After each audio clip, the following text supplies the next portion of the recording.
அனைவருக்கும் வணக்கம். வாழ்க்கையில் பல உறவுகள் இருக்கலாம். ஆனால் ஒரு குடும்பத்தை மகிழ்ச்சியாக வைத்திருப்பது அன்பு மட்டுமல்ல, புரிதலும் ஆகும். ஒருவர் சொல்லாமல் நினைப்பதை மற்றவர் உணரும் பொழுது அந்த உறவு மேலும் அழகாகிறது. அப்படிப்பட்ட புரிதலின் ஆழத்தை உணர்த்தும் ஒரு கதைதான் இது. கதைக்குள் செல்வதற்கு முன்பாக எங்கள் சேனலை சப்ஸ்கிரைப் செய்து பெல் பட்டனை அழுத்துங்கள். எங்கள் கதைகள் உடனுக்குடன் உங்களை வந்து சேரும். வாருங்கள், கதைக்குள் செல்வோம். ஒரு சிறிய கிராமத்தில் ராமன் மற்றும் லட்சுமி என்ற தம்பதிகள் வாழ்ந்து வந்தனர். அவர்களுடைய வீடு மிகவும் எளிமையானது. ஓலை கூரையும் மண் சுவர்களும் கொண்ட சிறிய வீடு. ஆனால் அந்த வீட்டில் அன்பிற்கும் மகிழ்ச்சிக்கும் மட்டும் குறைவே இல்லை. ராமன் தினமும் அதிகாலையில் எழுந்து வேலைக்கு செல்வான். கட்டிட வேலை, தோட்ட வேலை, சுமை தூக்கும் வேலை என்று எது கிடைத்தாலும் செய்து குடும்பத்தை நடத்தினான். லட்சுமியும் மிகவும் சிக்கனமாக செலவு செய்து வீட்டை பார்த்து கொண்டாள். அவர்கள் வாழ்க்கையில் பணக்காரர்களைப் போல ஆடம்பரம் இல்லை. ஆனால் ஒருவர் மீது மற்றொருவருக்கு அளவற்ற மரியாதையும் நம்பிக்கையும் இருந்தது. ஒரு நாள் காலை வீட்டில் இருந்த பொருட்களை லட்சுமி கணக்கிட்டு பார்த்தாள். அரிசி மிகவும் குறைவாக இருந்தது. மளிகை பொருட்களும் கிட்டத்தட்ட தீர்ந்து விட்டன. இன்னும் 2 நாட்கள் சமாளித்தால் போதும், ராமனுக்கு வேலைக்கான சம்பளம் கிடைத்துவிடும் என்று தன்னைத்தானே ஆறுதல் கூறிக்கொண்டாள். மாலை நேரம் வந்தது. இரவு உணவுக்காக மாவை எடுத்து இட்லி ஊற்ற ஆரம்பித்தாள். ஒவ்வொரு இட்லியும் வெந்து வந்தபொழுது அவள் எண்ணிக்கொண்டே இருந்தாள். கடைசியாக பாத்திரத்தை பார்த்தபொழுது மொத்தம் 12 இட்லிகள் தான் இருந்தன. சரி, நமக்கு இருவருக்கும் போதுமே என்று நினைத்தாள். அவற்றை ஒரு பாத்திரத்தில் அடுக்கி வைத்து கணவனின் வருகைக்காக காத்திருந்தாள். அன்று ராமன் சற்று தாமதமாக வந்தான். வெளியில் இருள் சூழத் தொடங்கிய நேரத்தில் வாசலில் இருந்து அவனுடைய குரல் கேட்டது. லட்சுமி, கதவை திற என்று. அவள் மகிழ்ச்சியுடன் ஓடி சென்று கதவை திறந்தாள். ஆனால் கதவை திறந்தவுடன் சிறிது திகைத்தாள். ஏனென்றால் ராமன் தனியாக வரவில்லை. அவனுடைய பாலிய நண்பன் சேகரும் வந்திருந்தான். லட்சுமி, இவர் சேகர். பள்ளியில் நாங்கள் இருவரும் மிகவும் நெருக்கமாக இருந்த நண்பர்கள். பல வருடங்களுக்கு பிறகு இன்று சந்தித்தேன். அதனால் வீட்டிற்கு அழைத்து வந்து விட்டேன் என்றார். லட்சுமி உடனே புன்னகைத்தாள். வாருங்கள் அண்ணா என்றாள். ஆனால் அவளது மனதில் வேறு கணக்கு ஓடிக்கொண்டிருந்தது. ஐயோ, வீட்டில் 12 இட்லிகள் தான் இருக்கின்றன. இப்பொழுது 3 பேருக்கும் எப்படி போதுமோ என்ற கவலை அவளை பிடித்துக் கொண்டது. ஆனால் விருந்தாளி முன் அந்த கவலையை வெளிப்படுத்தவில்லை. அன்புடன் தண்ணீர் கொடுத்து அமர வைத்தாள். சிறிது நேரத்தில் இருவரும் உணவருந்த அமர்ந்தார்கள். லட்சுமி சமையலறைக்குள் சென்று மீண்டும் இட்லிகளை எண்ணி பார்த்தாள். எண்ணிக்கை மாறவில்லை, 12. அவள் ஒரு ஆழ்ந்த மூச்சை விட்டாள். கடவுளே, இன்று மட்டும் எப்படியாவது சங்கடம் இல்லாமல் முடிந்துவிடட்டும் என்று வேண்டினாள். பின்னர் 2 தட்டுக்களை எடுத்து வந்து ராமனுக்கும் சேகருக்கும் தலா 4 இட்லிகள் வைத்தாள். மீதம் 4 இட்லிகள் மட்டுமே இருந்தன.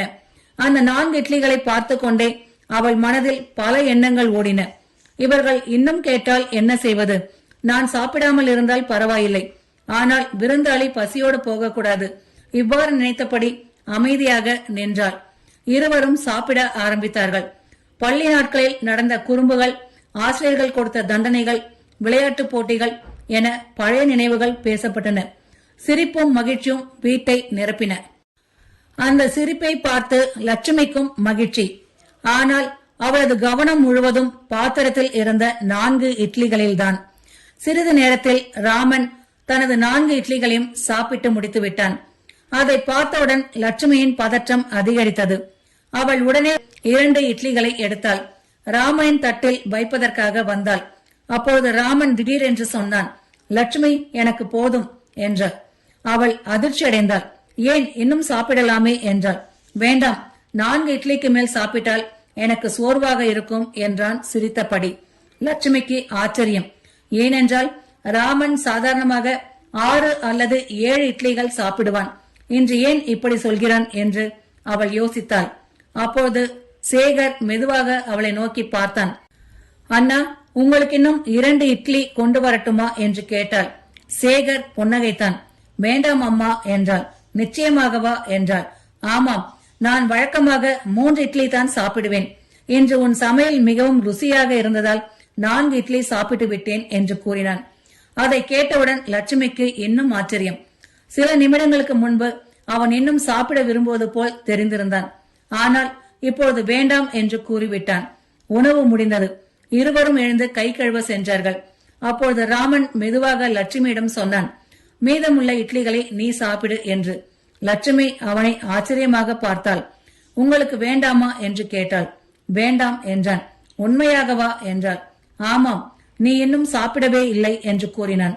அந்த வார்த்தைகளை கேட்டதும் அவளது கண்களில் கண்ணீர் தோன்றியது. ஏனென்றால் அவள் சொல்லாமலேயே தனது நிலையை அவன் புரிந்து கொண்டிருந்தான். சேகர் வீட்டிற்கு புறப்படும் பொழுது ராமனிடம் கூறினான், நண்பா, உன் வீட்டில் நான் இன்று ஒரு பெரிய விஷயத்தை கற்றுக்கொண்டேன் என்றான். என்ன என்று கேட்டான். அன்பு என்றால் என்ன என்பதை என்று கூறினான். ராமன் சிரித்தான். அன்பு மட்டும் இல்லை, புரிதலும் என்றான். சேகர் தலையசைத்தான். அதுதான் உண்மை. சேகர் சென்ற பிறகு லட்சுமி ராமனிடம் கேட்டாள், வீட்டில் 12 இட்லிகள் தான் இருந்தது, உங்களுக்கு எப்படி தெரிந்தது என்று. ராமன் சிரித்தான். எனக்கு தெரியாது என்றான். அப்படியானால் நீ பரிமாறும் பொழுது உன் முகத்தில் ஒரு பதற்றம் இருந்தது, ஏதோ குறைவாக இருக்கிறது என்று புரிந்தது என்றான். லட்சுமி அமைதியாக அவனை பார்த்தாள். அதனால்தான் வேண்டாம் என்று சொன்னீர்களா என்றாள். ஆமாம் என்றான். சேகர் அண்ணாவுக்கு தெரிந்ததா என்றாள். அவருக்கும் புரிந்திருக்கும். நல்ல நண்பர்கள் சில விஷயங்களை சொல்லாமலேயே உணர்ந்து கொள்வார்கள் என்று கூறினான். அந்த இரவு லட்சுமிக்கு தூக்கம் வரவில்லை. அவள் ஒரே விஷயத்தை பற்றி நினைத்துக் கொண்டே இருந்தாள். அன்பு என்பது பெரிய பரிசுகள் கொடுப்பது அல்ல, விலை உயர்ந்த பொருட்கள் வாங்கி கொடுப்பது அல்ல. சொல்லாமலேயே மற்றவரின் மனதை புரிந்து கொள்வதுதான் உண்மையான அன்பு. அன்று அந்த வீட்டில் வயிறு நிறைந்தது இட்லியால் அல்ல, அன்பால், அக்கறையால், புரிதலால்.